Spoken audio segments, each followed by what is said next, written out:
Spark. Spark is the library's fine arts camp that we started 4 years ago.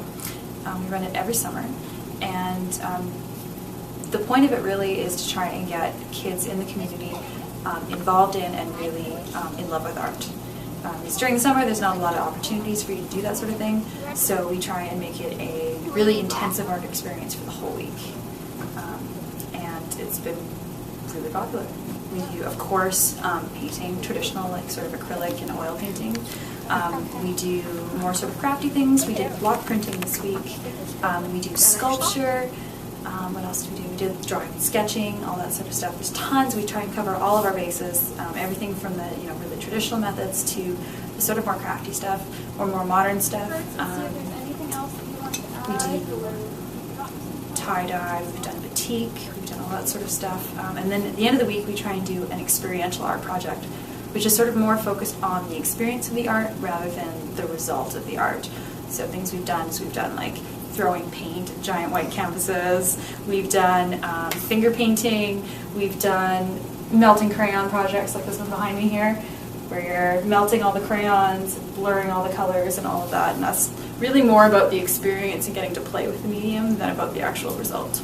So one of our most popular projects this week was our Powerpall sculptures. Powerpall is this fabric hardener substance, and in our case it was sort of a bronzy color, and you dip fabric in it, kind of like paper mache, so you dip it and then you wipe off the strip, and then you wrap it around what's called an armature, and that's sort of like the bones of your sculpture. We painted them as well, so some of the birds were more natural colors, you would expect from like cardinals and blue jays and sparrows and owls and stuff, and some of them were more fantastical. So we had birds of every color, polka dot birds, striped birds, there was all kinds of things.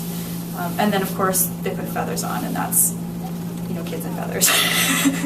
It gets really crazy and out of hand, but it really finishes the birds. They certainly look like sculptures. I think Spark is important for this community and the surrounding areas because unlike the main cities, if you were in Edmonton, you would have access to a lot of these kinds of programs, especially after school and in the summer. But in Barrhead, we don't have that kind of opportunity at the right sort of times for families. Our all-day program, Monday to Friday, 10 to 3 kind of thing, fits that schedule better. So kids can be here for the whole day instead of sitting at home watching TV, and then they're actually getting involved in art, really participating with it, and that's something they can carry through the whole summer with, and then hopefully they'll choose to do more art when they go back to school in the fall.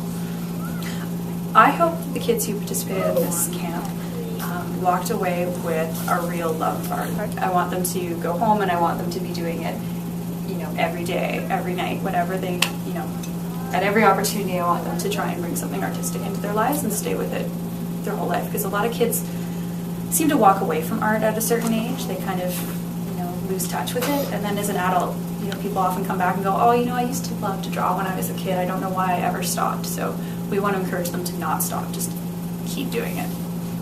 I think it's a really valuable thing to keep doing your whole life.